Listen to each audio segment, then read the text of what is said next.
This is Mark Anderson for Kellogg Community College, and I'd like to welcome you for a video that talks about graphing parabolas when they're opening left and right, and they're going to have a horizontal line of symmetry instead of a vertical line of symmetry. Because what we're used to seeing is parabolas that open upwards or downwards. But that is when you have an equation that starts with a y, and then usually have some trinomial that has some kind of part like x squared and minus 8x plus 5. But you'll notice that in all of these equations, the three equations that I'm going to do on this page of this worksheet, all of the equations are going to start with x.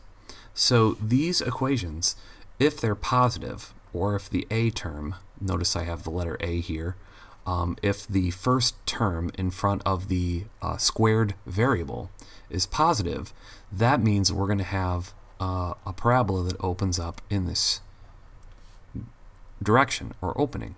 So this would be a positive a term. So if the first number or coefficient in front of the variable squared is positive, it's going to open this way.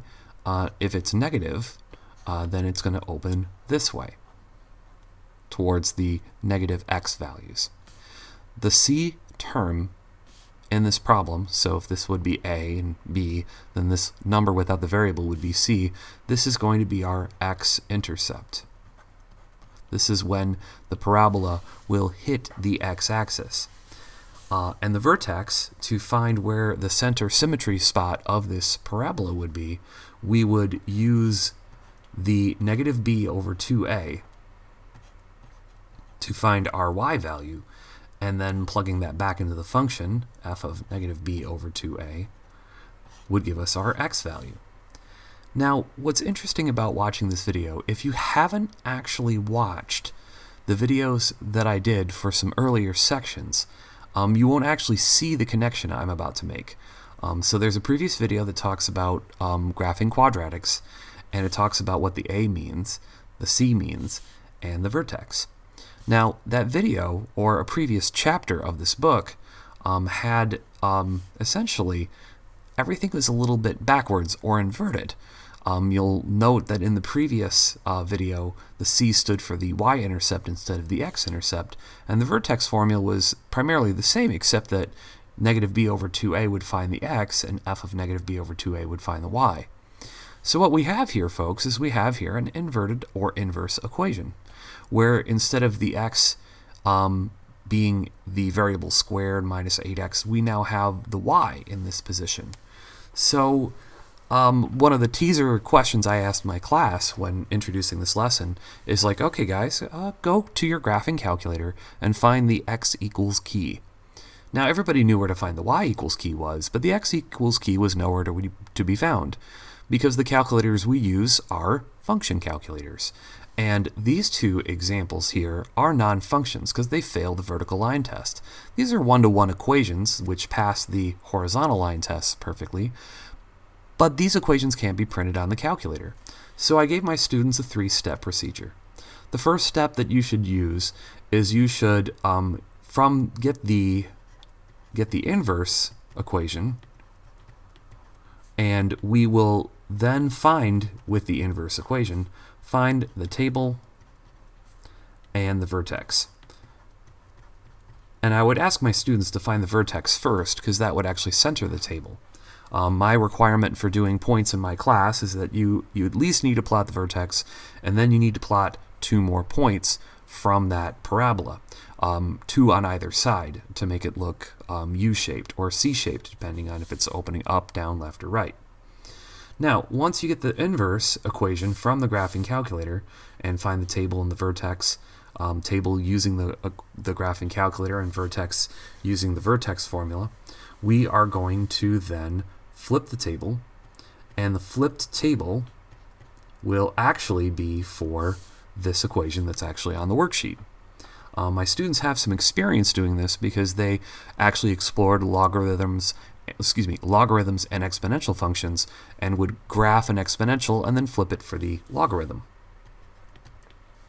Then the third thing we're going to do is find Vader. Now, Vader is my little mnemonic device for remembering that you need to find the vertex, the axis of symmetry, the domain and range. Now I put a little v prime here because this will actually help me because we're going to start this problem out, and I'm going to do so right here. We're going to start this problem out by using the equation y equals x squared minus 8x plus 5. So you see it's actually the same equation as above, but we inverted the x's and y's. This will allow us to type this into a calculator. Now what I'm going to do, instead of the calculator work, I actually want to show this to you the long way by showing you what happens when I plug in negative b over 2a. Now when we have a y equals x squared trinomial equation, the negative b over 2a actually finds the x value, not the y value. What I put down up here at the top of the worksheet was for my equations that start with an x. But since I'm dealing with an equation that starts with a y, my negative b over 2a finds my x value of this equation right here. So if I then go, let's see, negative 8 divided by 2 times 1, this is the same thing as 8 divided by 2, which is 4. So my vertex of this original equation,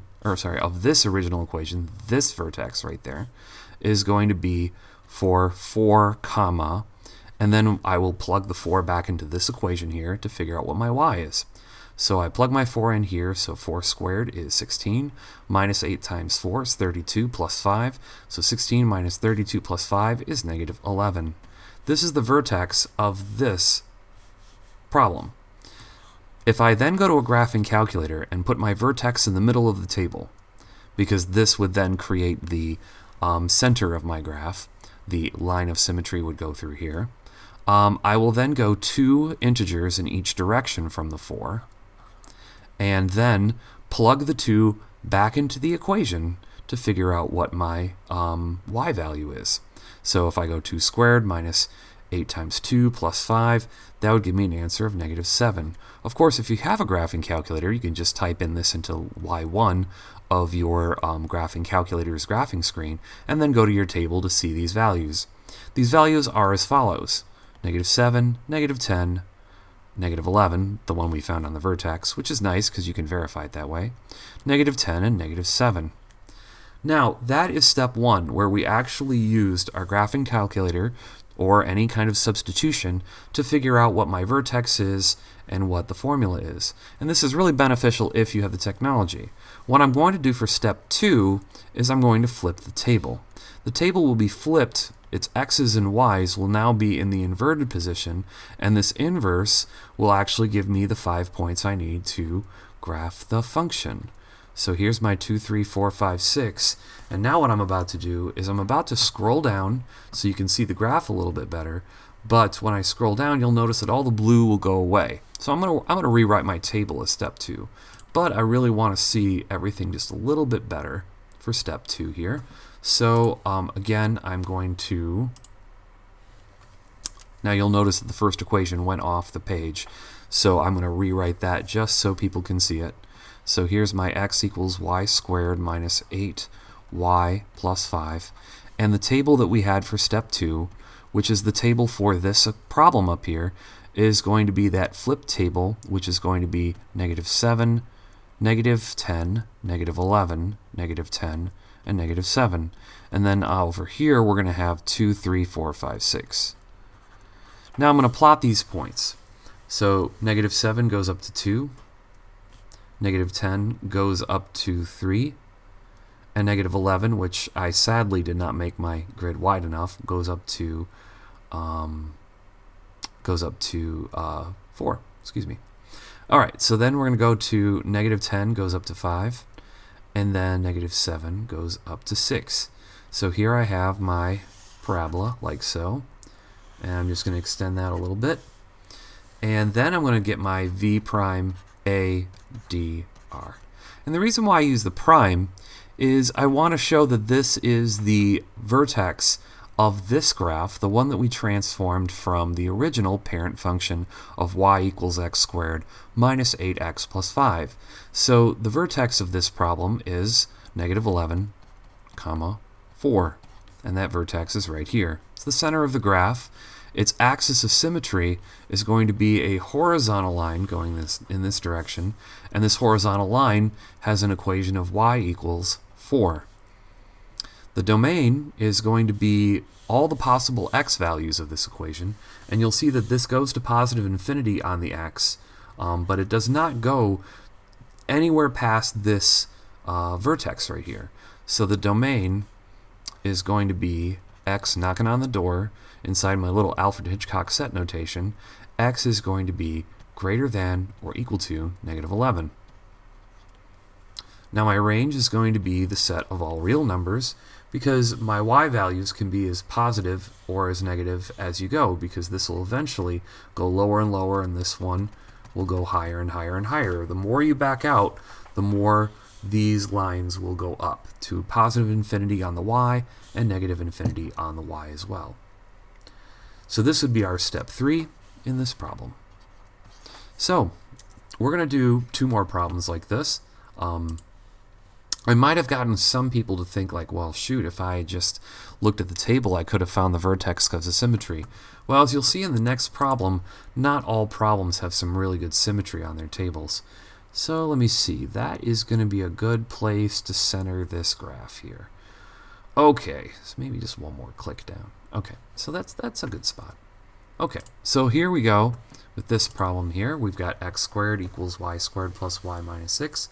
So the first step we're going to do is we're going to flip the x and y so we can utilize our technology if we happen to have it. If not, I can explain what we're doing here.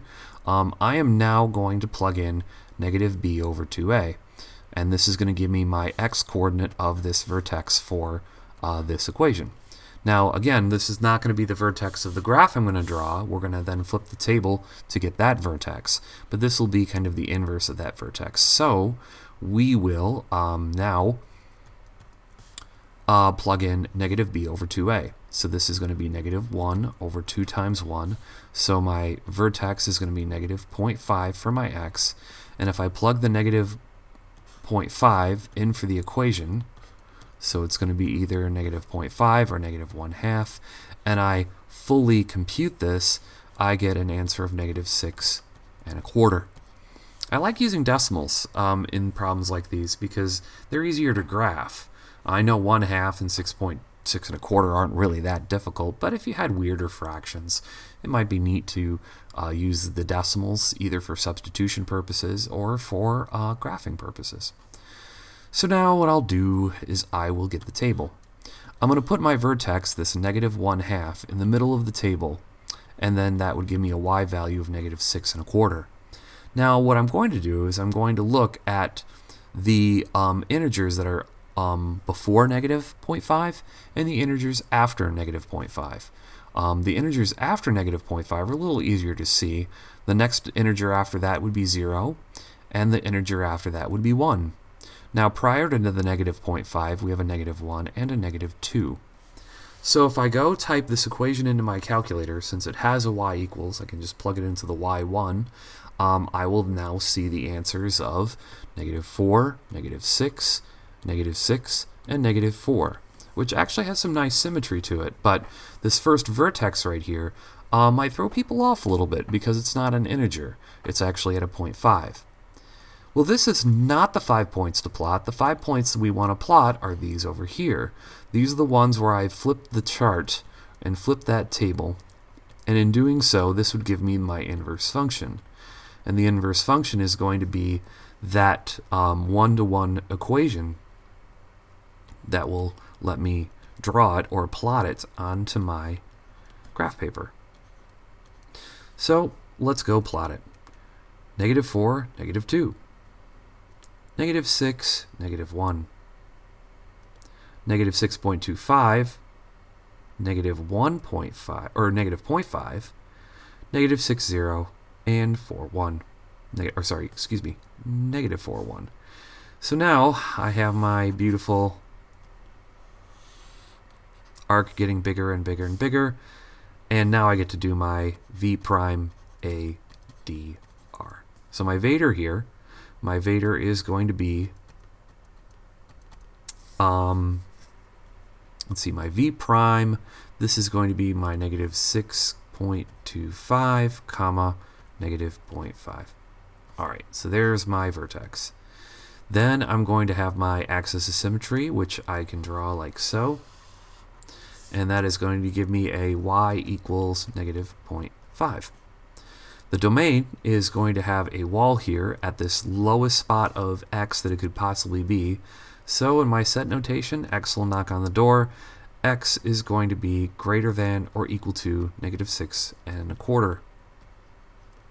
Now my range is going to be all real numbers, because the range can be anything. As I back up, this will get bigger and bigger along the x and y. So for my final problem, you can see that based on the worksheet I drew, if I give myself some blank space, I will not be able to see the graph. So what I'm about to do is I'm about to put this back up onto this grid up here. So I'm going to use the space above problem number 3 to do the work for it. So here is problem number 3. Problem number 3 has a very interesting inverse and what that means for our vertex. So y is equal to negative 1/2 x squared minus x plus 4. What's interesting about this is I'm going to now find the negative b over 2a, and it's a real funky one, because if I go negative b, which is negative 1, because there's my b, the negative 1 in front of the x, over 2 times a, which is negative 1/2, holy smokes, will you look at that. That is an interesting fraction. So let's simplify it one piece at a time. Negative 1 is positive 1. 2 times negative 1/2 is 2 1/2 doubled, but negative, so it's negative 1. 1 divided by negative 1 is negative 1. So my vertex of this first step of the problem is going to be the vertex of negative 1, comma, and I'm going to plug that negative 1 back into my equation. So negative 1 quantity squared plus negative 1. Oh, wait, that's the wrong equation. Sorry. A little easy mistake.